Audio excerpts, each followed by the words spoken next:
Disclaimer. This book may contain content that is considered historically inaccurate or culturally insensitive by modern standards. My hope is that by exploring old literature, we will better understand why people of the past thought the way that they did and understand the influences that shape their culture. This video is not intended for young audiences. Content warning for A Faithful Dog. This story contains animal-on-animal violence as well as the death of a dog character. If this makes you uncomfortable, feel free to skip ahead to the next story. Hi, I'm Morgan, and today I will be reading to you from Out of Door Book, which is the 7th book in a series or collection of books called The Children's Hour, which was published by Houghton Mifflin Co. in 1907. A Faithful Dog by Samuel White Baker.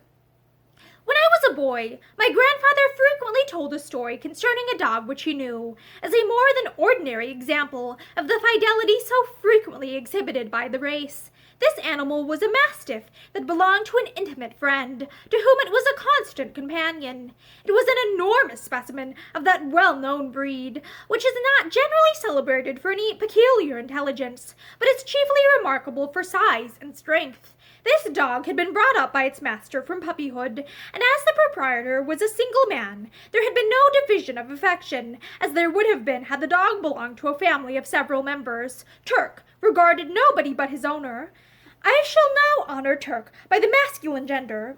Whenever Mr. Perdue went out for a walk, Turk was sure to be near his heels. Street dogs would bark and snarl at the giant as his massive form attracted their attention, but Turk seldom condescended to notice such vulgar demonstrations. He was a noble-looking creature, somewhat resembling a small lioness, but although he was gentle and quiet in disposition, he had upon several occasions been provoked beyond endurance, and his attack had been nearly always fatal to his assailants. He slept at night outside his master's door, and no sentry could be more alert upon his watch than the faithful dog, who had apparently only one ambition, to protect and to accompany his owner. Mr. Perdue had a dinner party. He never invited ladies, but simply entertained his friends as a bachelor. His dinners were well known. The best cuisine and the finest wines were but secondary to the quality of his guests, who were always men of reputation either in the literary world or in the modern annals of society. The dog Turk was invariably present, and usually stretched his huge form upon the hearthrug. It was a cold night in winter, when Mr. Perdue's friends were discussing the 3rd bottle of port after dinner, that the conversation turned upon the subject of dogs. Almost every person had an anecdote to relate, and my own grandfather, being present, had no doubt added his mite to the collection, when Turk suddenly awoke from a sound sleep, and having stretched himself until he appeared to be awake to the situation, walked up to his master's side, and rested his large head upon the table. "Ha ha, Turk!" exclaimed Mr. Perdue. "You must have heard our arguments about the dogs, so you have put in an appearance." "And a magnificent specimen he is," remarked my grandfather, "but although a mastiff is the largest and most imposing of the race, I do not think it is as sensible as many others." "As a rule, you are right," replied his master, "because they are generally chained up as watchdogs, and have not the intimate association with human beings, which is so great an advantage to house dogs. But Turk has been my constant companion from the first month of his existence. The Turk has been my constant companion from the first month of his existence, and his intelligence is very remarkable. He understands most things that I say, if they are connected with himself. He will often lie upon the rug with his large eyes fixed upon me, as though searching my inward thoughts, and he will frequently be aware instinctively that I wish to go out. Upon such times he will fetch my hat, cane, or gloves, whichever may be at hand, and wait for me at the front door. He will take a letter or any other token to several houses of my acquaintance, and wait for a reply, and he can perform a variety of actions that would imply a share of reason seldom possessed by other dogs." A smile of incredulity upon several faces was at once perceived by Mr. Perdue, who immediately took a guinea from his pocket and addressed his dog. "Here, Turk, they won't believe in you. Take this guinea straight to Mr. Name, and bring me a receipt."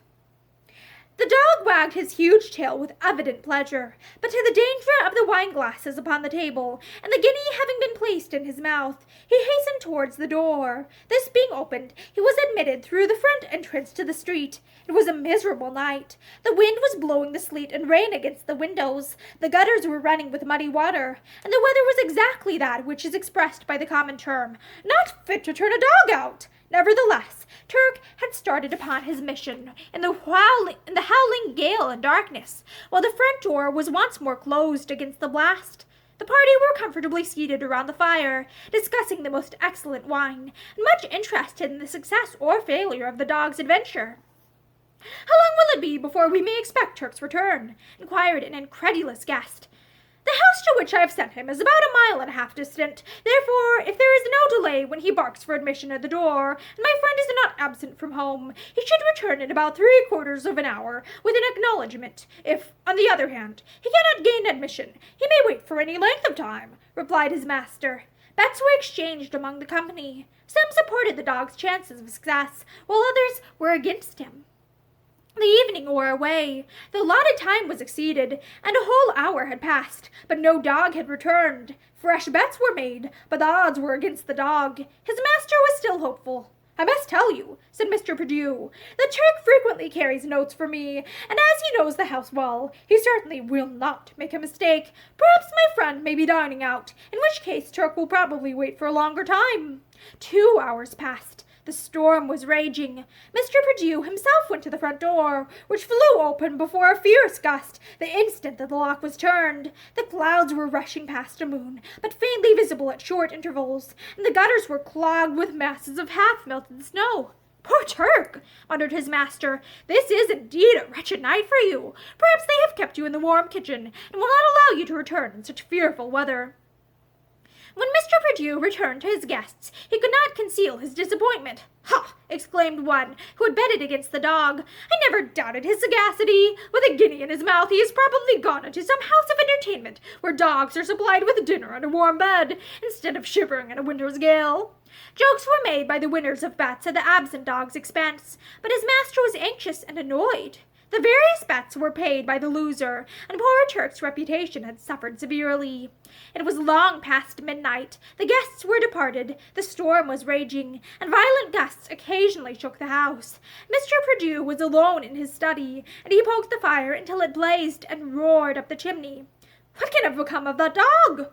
exclaimed his master to himself, now really anxious. "I hope they kept him. Most likely they would not send him back upon such a dreadful night." Mr. Perdue's study was close to the front door, and his acute attention was suddenly directed to a violent shaking and scratching, accompanied by a prolonged whine. In an instant he ran into the hall and unlocked the entrance door. A mass of filth and mud entered. This was Turk. The dog seemed dreadfully fatigued, and was shivering with wet and cold. His usually clean coat was thick with mire, as though he had been dragged through deep mud. He wagged his tail when he heard his master's voice, but it appeared dejected and ill. Mr. Perdue had rung the bell, and the servants, who were equally interested as their master in Turk's failure to perform his mission, had attended the summons. The dog was taken downstairs, and immediately placed in a large tub of hot water, in which he was accustomed to be bathed. It was now discovered that in addition to mud and dirt, which almost concealed his coat, he was besmeared with blood. Mr. Perdue himself sponged his favorite with hot soap and water, and, to his astonishment, he perceived wounds of a serious nature. The dog's throat was badly torn, his back and breast were deeply bitten, and there could be no doubt that he had been worried by a pack of dogs. This was a strange occurrence. The Turk should be discomfited. He was now washed clean, and was being rubbed dry with a thick towel while he stood upon a blanket before the kitchen fire. "Why, Turk, old boy, what has been the matter? Tell us all about it, poor old man," exclaimed his master. The dog was now thoroughly warmed, and he panted with the heat of the kitchen fire. He opened his mouth, and the guinea which he had received in trust dropped on the kitchen floor. "There is some mystery in this," said Mr. Perdue, "which I will endeavor to discover tomorrow. He has been set upon by strange dogs, and rather than lose the guinea, he has allowed himself to be half killed without once opening his mouth in self-defense. Poor Turk!" continued his master. "You must have lost your way, old man, in the darkness and storm, most likely confused up through the unequal fight. What an example you have given us wretched humans in being steadfast to a trust." Turk was wonderfully better after his warm bath. He lapped up a large bowl of good thick soup mixed with bread, and in half an hour was comfortably asleep upon his thick rug by his master's bedroom door. Upon the following morning the storm had cleared away, and a bright sky had succeeded to the gloom of the preceding night. Immediately after breakfast, Mr. Perdue, accompanied by his dog, who was, although rather stiff, not much the worse for the rough treatment he had received, started for a walk towards the house to which he had directed Turk upon the previous evening. He was anxious to discover whether his friend had been absent, as he concluded that the dog might have been waiting for admittance, and had been perhaps attacked by some dogs belonging to the house, or its neighbors. The master and Turk had walked for nearly a mile, and had just turned the corner of a street when, as they passed a butcher's shop upon the right hand, a large brindled mastiff rushed from the shop door, and flew at Turk with unprovoked ferocity. "Call your dog off!" shouted Mr. Perdue to the butcher, who surveyed the attack with impudent satisfaction. "Call him off, or my dog will kill him," continued Mr. Perdue. The usually docile Turk had rushed to meet his assailant with a fury that was extraordinary. With a growl like that of a lion, he quickly seized his antagonist by the throat. Rearing upon his hind legs, he exerted his tremendous strength, and in a fierce struggle of only a few seconds, he threw the brindled dog upon its back. It was in vain that Mr. Perdue endeavored to call him off. The rage of his favorite was quite ungovernable. He never for an instant relaxed his hold, but with the strength of a wild beast of prey, Turk shook the head of the butcher's dog to the right and the left until it struck each time heavily against the pavement. The butcher attempted to interfere, and lashed him with a huge whip. "Stand clear! Fair play! Don't you strike my dog!" shouted Mr. Perdue. "Your dog was the first to attack!" In reply to the whip, Turk had redoubled his fury, and without relinquishing his hold, he had now dragged the butcher's dog off the pavement, and occasionally shaking the body as he pulled the unresisting mass along the gutter, he drew it into the middle of the street. A large crowd had collected, which completely stopped the thoroughfare. There were no police in those days, but only watchmen, who were few and far between. Even had they been present, it is probable they would have joined in the amusement of a dog fight, which in that age of brutality was considered to be sport. "Fair play!" shouted the bystanders. Let him have it out!" cried others, as they formed a circle around the dogs. In the meantime, Mr. Perdue had seized Turk by his collar, while the butcher was endeavoring to release the remains of his dog from that infuriated and deadly grip. At length, Mr. Perdue's voice in action appeared for a moment to create a calm, and, snatching the opportunity, he, with the assistance of a person in the crowd, held back his dog, as the carcass of the butcher's dog was dragged away by the lately insolent owner. The dog was dead! Turk's flanks were heaving with the intense exertion and excitement of the fight, and he strained to escape from his master's hold, to once more attack the lifeless body of his late antagonist. At length, by kind words and the caress of the well-known hand, his fury was calmed down. "Well, that's the most curious adventure I've ever had with a dog," exclaimed the butcher, who was now completely crestfallen. "That's the very dog who came by my shop late last night in the howling storm, and my dog Tiger went at him and tousled him up completely. I never saw such a cowardly cur. He wouldn't show any fight, although he was pretty near as big as a costermonger's donkey, and there my dog Tiger nearly ate half of him, and dragged the other half about the gutter, till he looked more like an old doormat than a dog, and I thought he must have killed him. And here he comes out as fresh as paint today, and kills old Tiger clean off, as though he'd been only a biggish cat. What do you say?"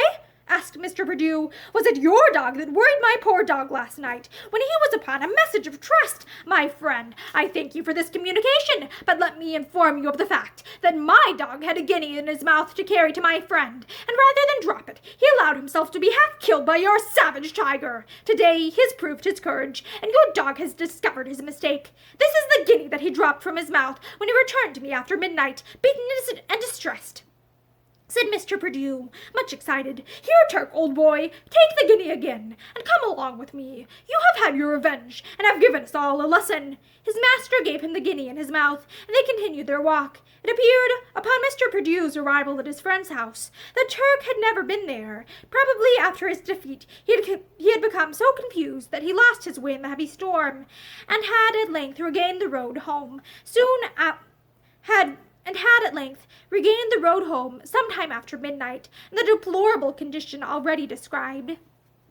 And that is the end of A Faithful Dog by Samuel White Baker. I hope that you found this story interesting and that you're having a great day.